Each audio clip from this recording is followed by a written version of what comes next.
Eta malaugarren puntuarekin garretzen dugu, da epaitegi titularra izendatzea, badakizuenez apirilaren osoko bilkuran epaitegi titularra eta suplentea edo ordezkoa izendatu genuen.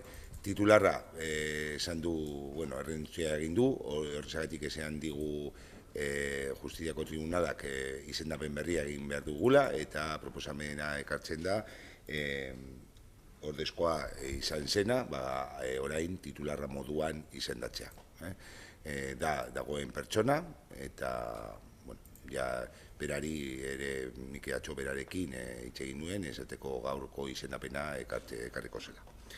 Decía que el pasado mes de abril nombramos jueza titular y jueza suplente, con lo cual la jueza titular se le fue notificada y ha renunciado, porque había ganado en algunos otros municipios, y el Tribunal de Justicia nos ha dicho que tenemos que hacer un nuevo nombramiento, que no ahí automáticamente se nombra a la suplente es para cubrir a la titular cuando no está. Entonces, con lo cual, lo que se trae el nombramiento de la jueza titular, que en su momento la suplente, y que es la persona que actualmente lleva ostentando como jueza de paz en Ortuella durante los últimos 8 años.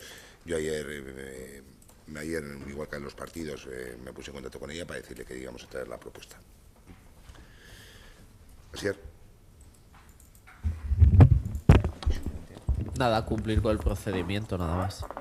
Es que recasco.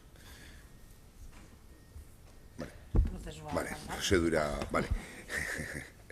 Vale, bosketa egin behar dugu, epaitegiaren izendapenaren alde. Vale, onartutza geratzen da.